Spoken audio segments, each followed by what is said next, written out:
noite, galera do Coffee NT. E aí, pessoal, como é que vocês estão? Tudo bem? Então, galera, hoje vamos falar de coisa boa, vamos falar de microserviços, né, e arquitetura de dados. E nada melhor, né, para falar desses assuntos com essas duas lendas aqui de Porto Alegre, César Mesquita e Roberto Zambuja. É um prazer tê-los aqui. Por favor, se apresentem aí pro pessoal. Então tá, bom, primeiramente eu gostaria de agradecer ao Vico e ao Clebinho pelo convite, também parabenizar pela iniciativa, afinal de contas esse tipo de iniciativa realmente impulsiona a TI aqui em Porto Alegre, isso é bem legal. Também gostaria de saudar aí meu amigo e colega Roberto pela presença, por poder compartilhar também essa sessão com ele. Para quem não me conhece, meu nome é César Mesquita, sou engenheiro DevOps da Ilegra e estou inclinando a minha carreira aí para ciência de dados, espero poder contribuir aí falando um pouco sobre ciência de dados, arquitetura em geral. Beleza, galera, tudo bem? Então, eu sou Roberto Zambuja, para quem não me conhece, trabalho há bastante tempo na área de desenvolvimento de software. A gente já conhece os guris aqui do mercado, a gente já trabalhou junto. Agradeço ao convite, né, ao Kleber, ao Vico. É uma honra poder participar do canal de vocês. Faço coro aí às palavras do César. Realmente o mercado precisa de iniciativas como essa, de gente produzindo conteúdo. Queria saudar também meu colega César Mesquita, grande professor.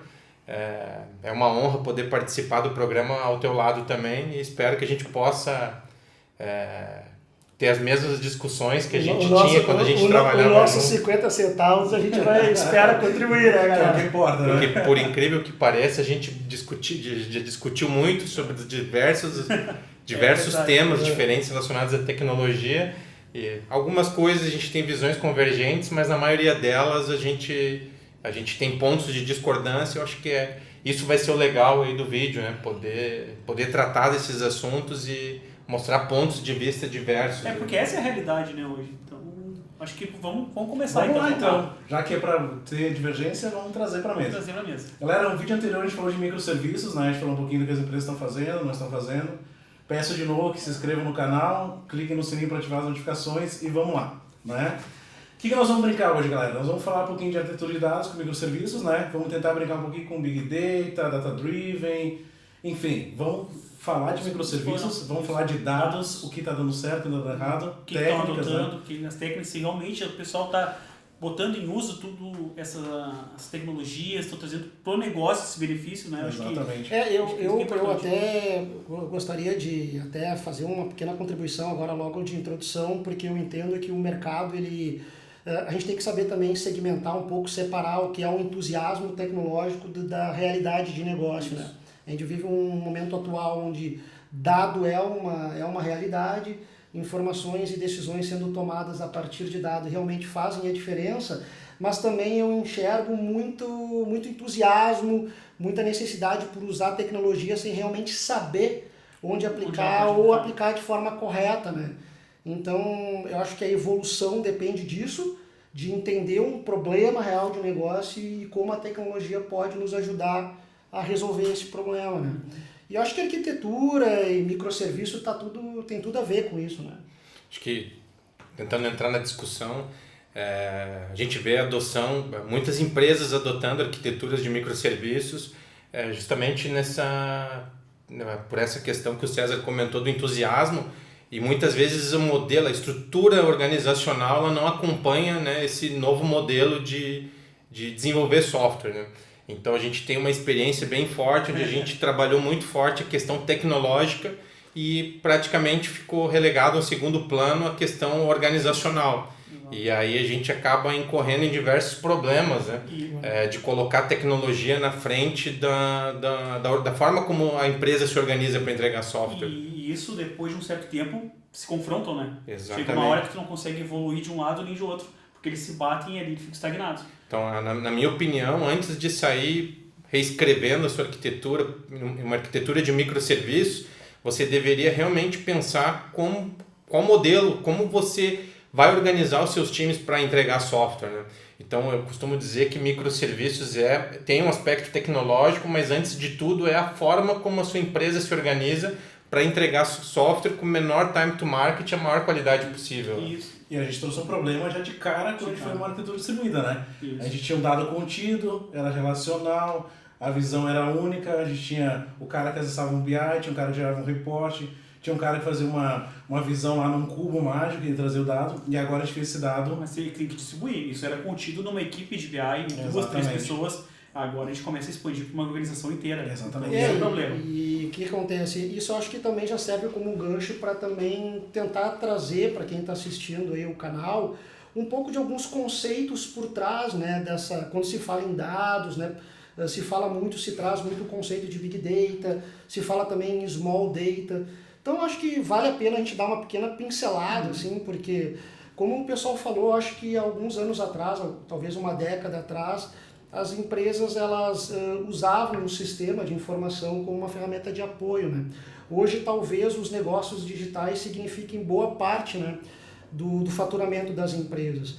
E também a tecnologia ela cresceu muito, né? A gente tem aí a IoT, que com dispositivos inteligentes, a gente tem celulares, a gente tem televisores, a gente tem relógios, são diversos sensores, né, produzindo dados. E esse emaranhado de informação, de dado, ela está ali sendo gerada e, de certa forma, tem algum conhecimento embutido ali. Então, para mim, Big Data, acho que existe uma definição de mercado dos 3 Vs, que basicamente é a variedade, velocidade e volume, que resume um pouco o que é Big Data, né?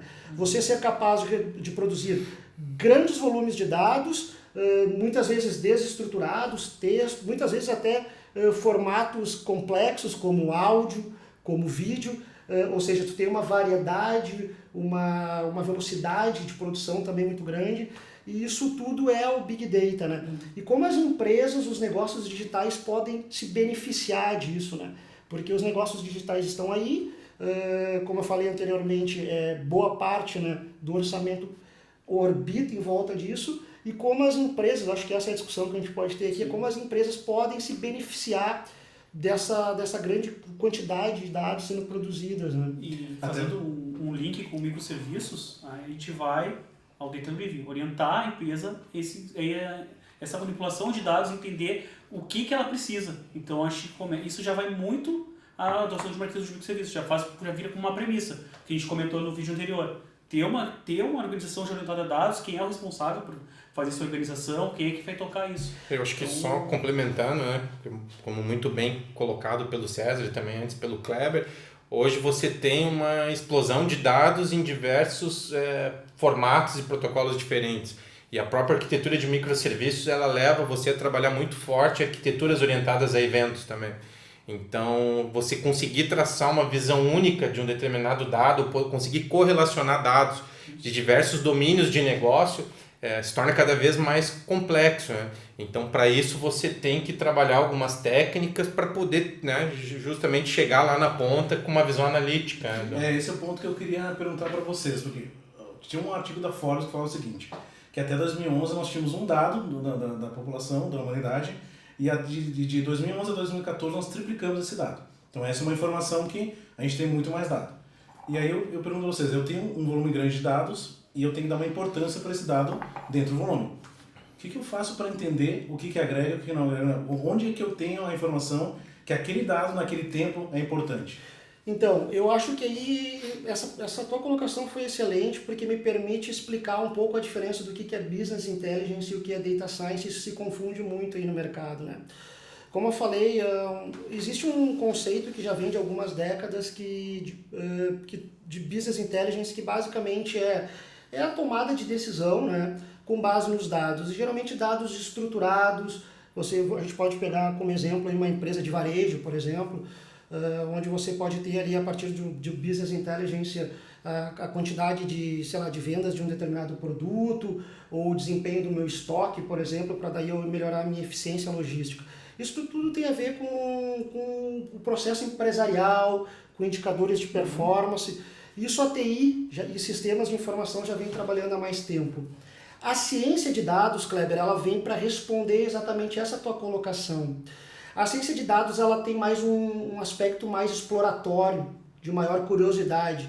O cientista de dados ele tem esse senso de que o dado está ali e eu tenho que explorar ele, questionar, pensar em hipóteses, criar hipóteses, e validá-las, pensar em experimentos, eventualmente propor novas coletas de dados. É literalmente aplicar a ciência do dado. É diferente de se trabalhar com algo que já se tem a sua estrutura definida, os seus indicadores definidos, né? O cientista de dados e a ciência de dados, ela te permite usar modelos matemáticos que explicam relações muitas vezes ocultas entre dados, né? É esse caráter mais exploratório, mais curioso, né?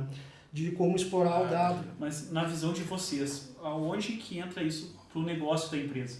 Tá? Onde é que a gente consegue encaixar o cientista de dados junto do negócio, um cara que vai chegar na estratégia mesmo profissional? Onde é que se cola? Entendeu? Eu sei entrar agora assim, em nome de clientes, até por uma questão de ética, etc. Não. Mas eu até recentemente eu passei por uma discussão bem parecida e acho que é um conceito que eu estou formando agora, tá?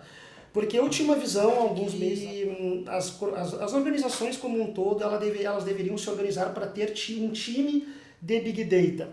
Cada vez mais eu venho achando que a ciência de dados ela tem que estar embutida dentro do próprio time de negócio. Por quê? Porque o caráter exploratório de como a ciência de dados pode ajudar em um determinado segmento de negócio está muito próximo de uma determinada linha de produto dentro de um determinado time de desenvolvimento. Então, o que eu quero dizer? Você ter diferentes times com diferentes necessidades e produtos e a ciência de dados orbitando ali, e aí vem o gancho com o microserviço e arquitetura de dados. A informação estar disponível para todos.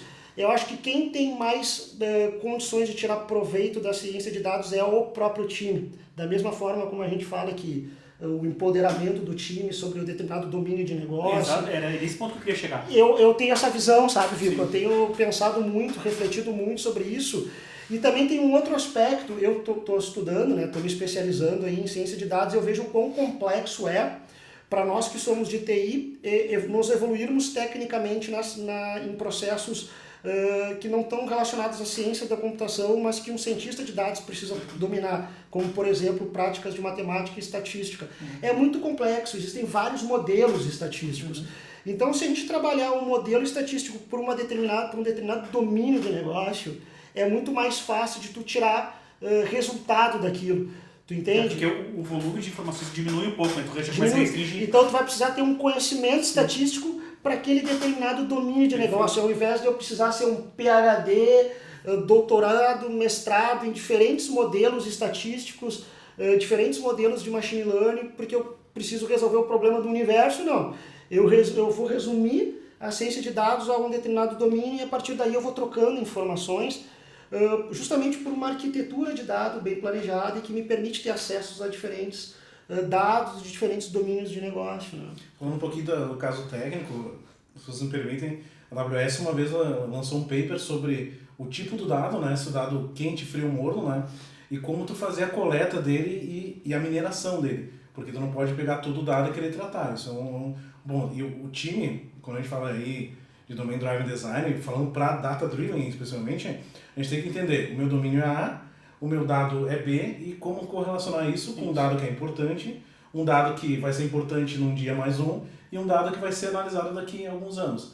Eu acho que o cientista do dado é o único cara que pode nos ajudar a fechar essa equação de forma mais correta, né? Isso é uma outra tendência e também é uma reflexão que eu tenho feito bastante sobre os times de Data Lake, os times de engenheiros de dados, né? Qual é realmente o papel desses caras? Porque, na verdade, mais uma vez, acho que quem tem o domínio do negócio sobre que tipo de dado ali a gente deve coletar e como processar é o time dele, é o time do produto, né? O cientista de dados, na verdade, ele vai dar o ferramental e a visão analítica para poder, em conjunto do time, tomar essa decisão. Mas eu acho errado tu delegar essa atividade a uma única pessoa. Acho que tem que ser uma decisão tomada ali pelo próprio time, enfim, e fazer os diferentes experimentos, explorar o dado de N forma. Né? Tentando fazer uma relação, não seria o mesmo que quando a gente fala em DevOps, muitas empresas começaram pilotando times de DevOps que eram responsáveis pelo processo de automação. E com o tempo, a maior parte das empresas, ou boa parte das empresas, se deu conta de que DevOps nada mais é do que um conjunto de de práticas que precisa ser adotada por todos os times, pelos próprios engenheiros de software, né? Então, talvez fazendo o gancho, talvez se deva discutir se os próprios engenheiros de software não deveriam se preocupar com a engenharia de dados. Né? E até eu tenho um dos livros que eu li, assim, que me serviu até como base para a construção do meu próprio e-book. Depois eu posso passar o link para vocês. Coloca o link na descrição. Que máscara, né? Já fazendo aquilo, vendendo o meu peixe. Nível, né? Ainda está em fase de confecção, mas o conteúdo está pronto já. O canal tá ganhando peso, hein, gente? Mas existe Escritor. uma teoria da Google, né? Que é basicamente a informação, a Google, ela utiliza inclusive o conhecimento que é mais subjetivo, que é o conhecimento humano, social, para avaliação do recurso humano, etc. E me fez pensar muito em como hoje a Google faz para permitir que, qualquer pessoa de qualquer time tenha acesso a qualquer informação. E esse artigo da Google, eles criam um conceito que é a consumização do RH, que basicamente, assim como a gente tem o customer no centro da experiência do produto, a Google diz que o empregado tem que estar no centro da experiência da empresa também, para se poder ter mais inovação, produção. E tu vê, né, a gente fala de um colaborador tendo uma experiência de RH única em função de dados sociais, de dados de RH dentro da organização. E eu pego esse gancho da Google para perguntar para vocês que são engenheiros de software e arquitetos, como fazer, na visão de vocês, como é que vocês fariam para tornar esse dado orgânico dentro da organização, pensando em coisas como governança, em domínios, né? Porque eu acho que talvez esse seja o grande desafio e é o que eu me pergunto, né? Como qualquer área, fazer com que qualquer área, desde área administrativa até áreas de negócio, possam consumir dados diferentes. Porque isso é uma inversão de valores, né? Inverte, porque antes era focado na empresa, agora a empresa está focada em ti. Muda um pouco isso. Mas só quero dar mais uma ressalva. A questão da Lei Geral da Proteção de Dados, que vai entrar agora em vigor, como expor esse dado, né, para a organização sem que o quebre a legislação. Eu acho que esse é um outro fator que a gente vai ter que também se preocupar. Né? Tentando complementar um pouco isso que o Vinícius falou, né? A gente com esse processo de transformação digital e TI cada vez mais sendo o foco das empresas, e muitas empresas que vieram de outros segmentos começaram a se tornar empresas de TI ou ter empresas de TI como concorrentes, né, nos seus segmentos. Isso acontece muito forte no segmento financeiro. Disputar as melhores colaboradores, as melhores pessoas é fundamental para o sucesso nessa era digital. Né? Então, quando se fala num RH ou numa experiência, entregar uma experiência melhor para o colaborador, se trata, na verdade, de disputar os melhores engenheiros a fim de conseguir realmente sobreviver nessa era digital. Né? Então, acho fundamental esse tipo de iniciativa.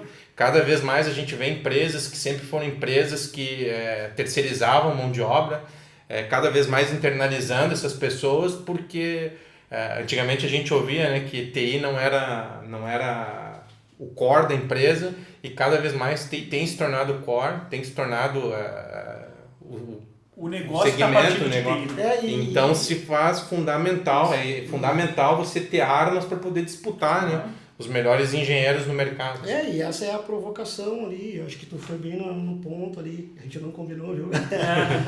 Vocês veem, né, que a gente está falando de como a ciência de dados pode ajudar a alavancar negócios, mas também da porta para dentro, a ciência de dados ela também pode fazer com que a experiência de quem impulsiona o negócio, ou seja, o recurso humano, o indivíduo dentro da organização, possa ser melhor, uma melhor experiência, e a partir daí produzir mais, ser mais criativo, mais produtivo, né? Acho que as organizações também têm que pensar nisso, né? Que dados podem ajudar não só da porta para fora, mas da porta para dentro também, né, galera? Mas agora eu quero botar mais uma pimenta nesse caldo aí. Beleza, a gente tem dados de negócio, de produto, né? A gente fala muito de vertical de produtos, de negócio, de entrega. Porém, atrelado a isso, a gente tem mais um dado que é do IoT. Né? O IoT chegou, a gente está falando agora de todo tipo de sensor e coletor para produto, para ferramenta, para negócio. E aí a gente tem que entender como que o IT vai entrar dentro dessa conversa, como que esse caldo vai se misturar, né? E isso é um outro assunto interessante, porque logo quando eu comecei a fazer minha especialização em Big Data e Inteligência Analítica, me questionaram, pô, cara, olha só, o mercado já está ficando saturado. Eu falei, negativo, está começando a onda agora, porque a gente não está produzindo talvez nem 10% da nossa capacidade, né? Da capacidade da humana, né, de produção de dados, né? A gente tem diversos dispositivos a todo momento sendo criados, realmente é um emaranhado de informação sendo produzida, e o papel do cientista de dados vai estar exatamente focado em como estudar esses dados e gerar experiência de N formas, né? A gente aqui citou exemplos de mais voltadas a organizações, mas a gente também tem exemplos voltados para aspectos sociais, mais humanos. Sim. Também, são N aplicabilidades, né? Eu até, se vocês me permitirem, eu posso trazer aqui um exemplo, que é o caso do Social Analytics, que é um objeto meu de estudo, né? Existe um autor chamado Ben Weber, que ele é um PhD lá do MIT, que eles criaram, o Kleber, um crachá, um Smart Budget inteligente, que cada indivíduo dentro da organização usa esse crachá.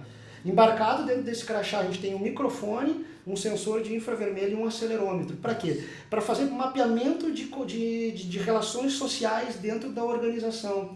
Detalhe, eles geram uma série de indicadores, de alavancas sociais, e eles conseguem fazer predição, por exemplo, de quando um colaborador vai pedir o desligamento, ou quais são os aspectos sociais que fazem com que um determinado time seja mais produtivo.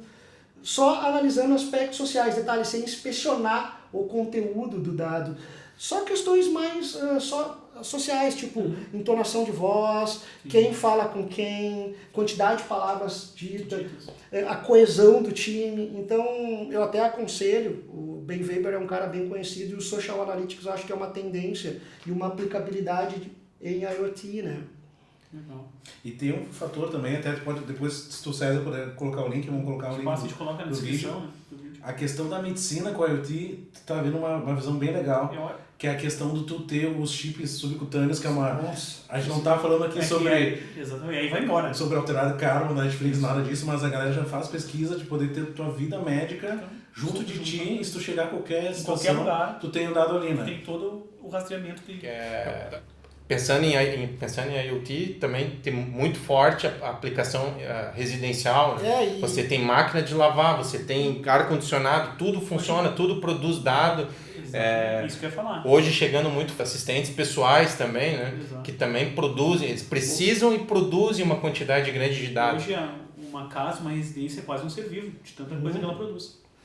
E assim, existem vários exemplos de correlação também, de exemplos mais práticos e reais. Por exemplo, vocês imaginem uma experiência omni de um e-commerce qualquer, por exemplo, de uma varejista, onde você consegue correlacionar, por exemplo, geolocalização, uma série de informações de sensores com determinados produtos e itens que uma determinada empresa de varejo está vendendo. Sim. Então vamos lá, o cara é um consumidor de Porto Alegre, mas ele está passando as férias dele no Nordeste, por exemplo. Então o fato dele estar no Nordeste fazendo compras por lá pode fazer com que essa experiência dele, omni, né, possa ser diferenciada a ponto da empresa, lá, o e-commerce, entender que ele está numa determinada região e, portanto, ele pode ter preferência por determinados produtos. Então a gente já está falando de dados de sensores correlacionados com um negócio de varejo ali, que é um pouco mais tradicional do ponto de vista de solução, né? É um exemplo de conexão ali de IoT com inteligência artificial e arquiteturas mais tradicionais e softwares mais tradicionais, né? Então vamos fazer o contrário agora.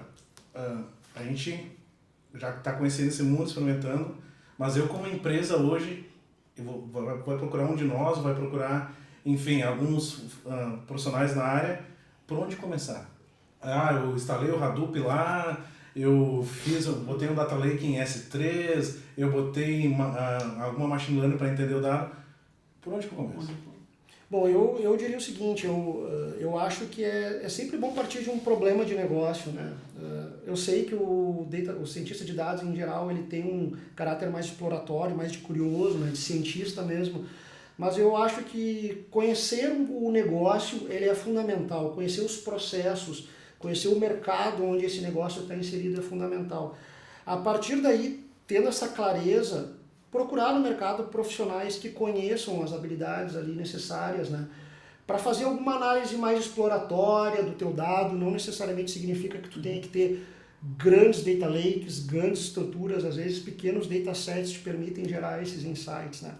Então, talvez ir mais para uma visão mais de focar no negócio, no domínio de negócio, para tentar trazer um profissional que tenha os skills ali de ciência de dados necessários para começar a fazer pequenos experimentos.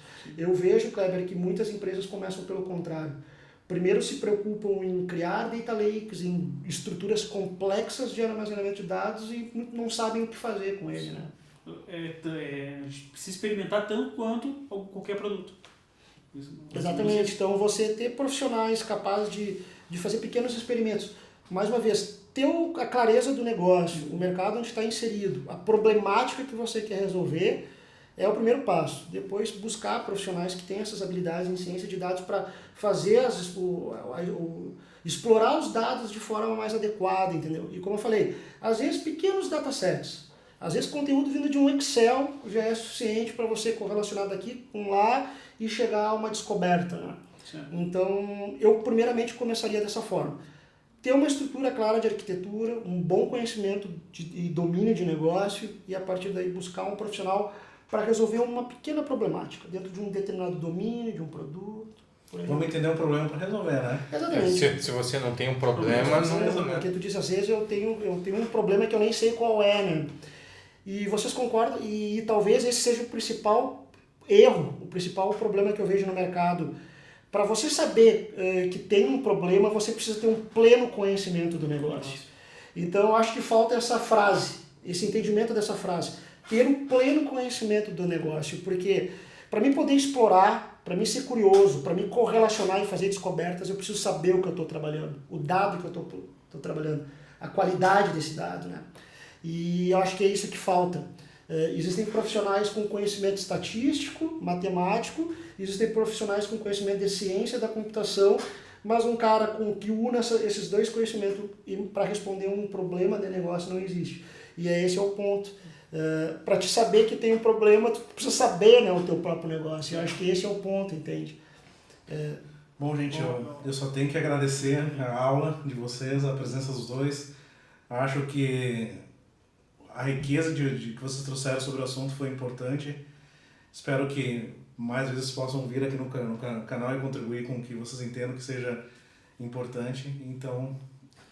Pô, sempre que vocês nos chamarem, a gente vem, né, César? Com certeza. Talvez pra gente abordar algum assunto que tenha uma discussão mais acalorada, né? Só não pode ser futebol. Futebol, política e religião, a gente sabe que a gente não dá match. O César é colorado, eu sou gremista, o César é... Na verdade, tu é o único gremista aqui. Liberal. Tem três colorados aí. Eu sou liberal, um pouco mais social-democrata. Olha só, galera. Aqui está acontecendo uma coisa inédita em qualquer grupo de pessoas aqui no Rio Grande do Sul. É um grupo de pessoas onde tem mais colorados do que gremistas. Estatisticamente isso não foi comprovado. Bom, eu só tenho a reforçar, o Kleber falou, minha admiração por vocês, a gente trabalhou juntos, isso aqui é uma coisa inédita, a gente já trabalhou e cada um agora seguiu o seu caminho, mas falar com vocês sempre é um aprendizado. A gente fez muita coisa legal juntos, espero que vocês venham de novamente aqui compartilhar com a gente sobre qualquer assunto, se tudo à vontade, sempre quiser aparecer. Então é uma admiração que eu tenho por vocês três, na verdade. Então, sejam sempre bem-vindos aqui. Da minha parte, eu gostaria de agradecer, é recíproco, para mim, talvez vocês estão certamente entre os principais arquitetos de software do Brasil que eu conheci e conheço. Então, mais uma vez, eu fico de fato lisonjeado de estar aqui presente, colaborando. Vocês desculpem a minha fala aqui, o meu discurso, talvez eu não seja o cara com a melhor oratória. Todo mundo é novo aqui, né? Mas assim, o importante é a gente ter trocado essa experiência, essa informação, essa troca de informação, que eu acho que é bem importante. Gostaria de agradecer a todos vocês aí, podem contar comigo aí para o que for preciso. Então, aproveitando também agradecer a oportunidade, como eu disse antes, reitero, sempre que convidado... Eu venho aqui para a gente bater um papo, né? É um prazer participar do canal de vocês. Faço coro também, meio rasgação de seda, né? Mas faço coro, que o César comentou. O tempo que a gente trabalhou junto e ainda hoje, quando a gente consegue parar e conversar, cada conversa é um aprendizado. bastante proveitoso, inspirador poder, né, ter esses momentos aí junto com vocês. Então, obrigado de novo. Peço desculpas aí para a galera se de repente falamos meio rápido, o vídeo foi meio corrido, mas... Foi show. Perfeito. Valeu. Galera, um grande abraço, até o próximo vídeo. Fiquem com Deus. Só para não esquecer, né, Kleber? Se inscreva no canal, sininho. Notificação, sininho. E até a próxima, galera. Um grande abraço. Um grande Valeu. abraço, valeu.